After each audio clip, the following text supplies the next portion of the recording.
Chers étudiants, bonjour. Aujourd'hui, nous allons passer en revue les méthodes d'échantillonnage. Et très vite, nous allons, n'est-ce pas, vous présenter les deux principales méthodes d'échantillonnage. Alors, nous avons l'échantillonnage non probabiliste et l'échantillonnage probabiliste. Le premier cas concerne les échantillons non aléatoires, c'est-à-dire où les événements ou alors les représentants choisis n'ont pas la même probabilité, n'est-ce pas, d'être retenus, tandis que les échantillonnages probabilistes concernent les événements équiprobables, c'est-à-dire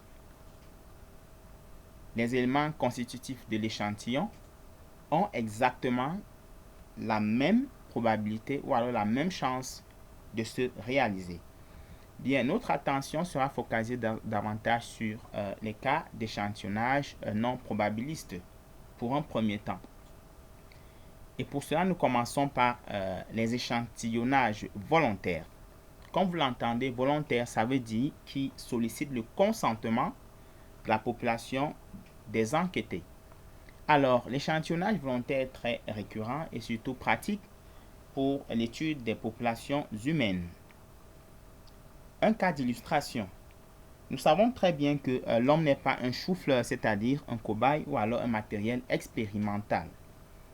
De ce fait, l'éthique et la morale exigent strictement que le consentement des participants à une opération soit informé non seulement du déroulement, mais également des retombées, des conséquences, dit-on. Alors, les croisements au hasard, par exemple, ne sont pas possibles chez les humains. Ça veut dire quoi? Vous n'aurez jamais une population en équilibre de Hardy-Weinberg. Ça, vous l'avez appris déjà en génétique des populations, soit au secondaire, soit en génétique des populations niveau 1. Par ailleurs, nous allons considérer par exemple les tests cliniques sur des hommes. Les vaccins ne peuvent pas être essayés ou du moins testés sur des hommes sans leur consentement, sans l'information totale. De même, les enfants ou les mineurs ne peuvent pas recevoir des vaccins en guise de test sans l'autorisation ou consentement de leurs parents. Par ailleurs, pour lier ce cas à l'actualité, vous rappelez très bien de la polémique liée aux essais cliniques du célèbre Didier Raoult qui a proposé, n'est-ce pas, la thérapie ou du moins la posologie pour le traitement du COVID-19 à base de chloroquine et une autre association médicamenteuse. Rappelons que la société, le monde ou la communauté scientifique a, n'est-ce pas, été l'objet de pas mal de controverses du point de vue scientifique où il était dit que l'échantillonnage ne respectait pas, n'est-ce pas, quelques canons de la science et plus particulièrement n'était pas fait sur une population choisie au hasard ou alors d'effectifs conséquents. Donc nous comprendrons pourquoi les essais cliniques, bien que délicats, n'est-ce pas, doivent solliciter l'attention ou alors la volonté des participants, d'où le nom de cette méthode. Alors l'autre méthode est l'échantillonnage accidentel. L'échantillonnage accidentel, comme l'entend si bien, fait référence au choix des représentants d'une population pour une opinion ou alors pour une décision de façon arbitraire, certes, mais sans une systématique précise dans le choix. Pour nous expliquer, imaginez vous êtes en train de mener une enquête et vous décidez, n'est-ce pas, de retenir comme enquêtés les 10 premiers venants. Alors, ce choix n'est pas aléatoire. Pourquoi? Parce que votre choix est concentré sur une cible particulière à un moment précis. De ce fait, la sous-population que vous allez avoir de façon accidentelle ne représente pas le grand groupe et pourra donc se poser ici un problème de biais ou alors de représentativité de l'opinion qui sera, n'est-ce pas, collectée. Bien, rappelons également que dans l'évolution ou l'historique de la science, beaucoup de résultats intéressants tels que des découvertes médicamenteuses ou alors des nouvelles molécules, soit utilisées comme antibiotiques ou alors comme antigènes, ont été découverts de façon accidentelle.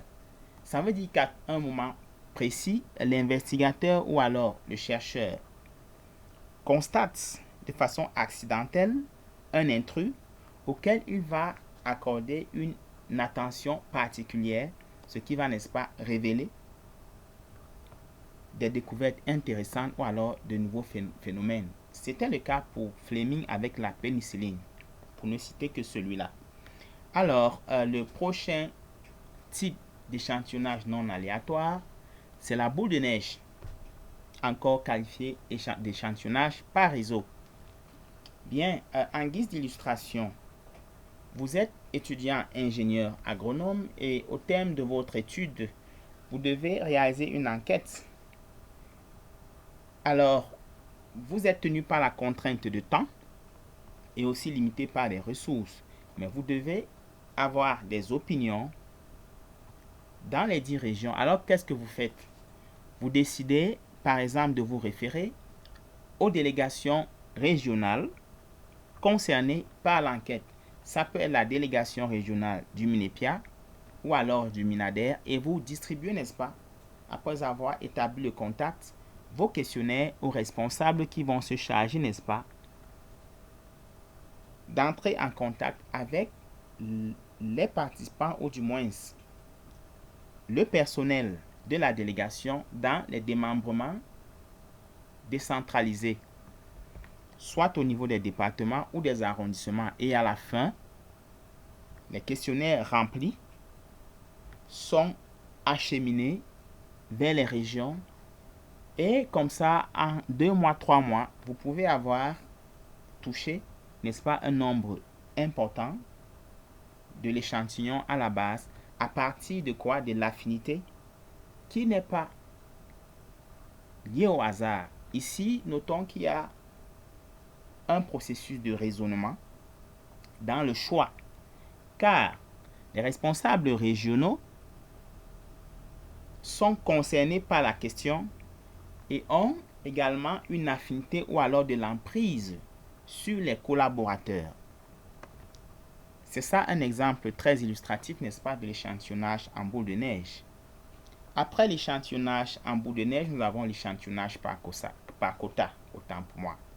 Alors, c'est quoi l'échantillonnage par quota? Ici, on tient compte d'un certain équilibre qui peut être social ou de tout autre ordre, mais toujours est-il qu'un quota est fixé pour garantir un ordre préfixé, préétabli autant pour moi.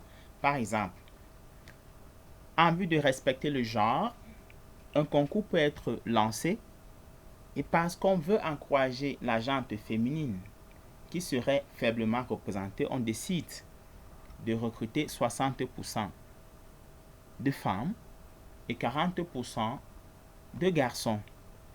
Notons que ceci ne privilégie pas absolument les critères de compétence, mais un quota qu'il faut respecter en vue d'établir un certain équilibre. C'est également la même chose pendant les concours où on met en jeu ce qu'on appelle la régionalisation pour être sûr effectivement qu'on maintient un certain équilibre et que une région ou un petit nombre de régions ne se taille pas à la part du lion du fait d'autres biais qui seraient liés soit aux infrastructures ou alors à la formation avant l'université. Vous convenez avec nous, n'est-ce pas, que dans les 10 régions du pays, les jeunes n'ont pas la même égalité de chances d'accès à l'éducation, par exemple. Alors, dans ce cas, l'échantillonnage par quota permet, n'est-ce pas, de rétablir un certain équilibre dans l'égalité ou l'égalité d'opportunité, autant pour moi, d'accès à la fonction publique.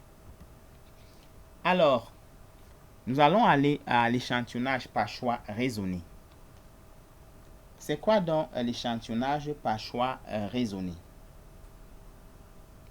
Ici, le chercheur a une opinion orientée par un certain nombre de critères qui lui permettent de faire l'économie dans la procédure ainsi que de maximiser les chances de pouvoir vérifier l'hypothèse fixée. Nous prenons un exemple en guise d'illustration. Bien, Dr. Ako fait dans l'amélioration génétique et plus spécifiquement dans la sélection pour les espèces résistantes aux maladies. Alors, c'est quoi un échantillonnage raisonné si par exemple dans le contexte de la poule locale, je voudrais sélectionner des individus résistants? Alors, qu'est-ce qu'on fait? Déjà le choix de la zone. On va choisir une zone dans laquelle on a l'épidémie pour laquelle on veut sélectionner les individus résistants. Ça, c'est d'un. Maintenant, la zone est sélectionnée de façon raisonnée. Maintenant, au sein de la zone, il sera question de choisir la population cible où on veut, n'est-ce pas, le maximum d'individus résistants ou tolérants possible. Qu'est-ce qu'on va faire? Dans la population, on peut décider par exemple de s'intéresser uniquement dans cette zone-là aux individus très âgés parce que la raison, c'est qu'ayant franchi, n'est-ce pas, plusieurs cycles d'épidémie, ils auraient eu la chance d'être exposés au moins une fois à la maladie et par conséquent auraient résisté ou toléré cette maladie. Alors, en le faisant, on a plus de chances d'avoir des sujets résistants en multipliant les œufs des plus âgés parmi ces animaux que si on allait faire un échantillonnage aléatoire dans toute la région. Bien, c'est un cas assez illustratif d'un échantillonnage par choix raisonné. Alors nous allons nous arrêter là pour souffler un peu, question de revenir pour passer en revue maintenant les cas d'échantillonnage probabiliste, c'est-à-dire aléatoire.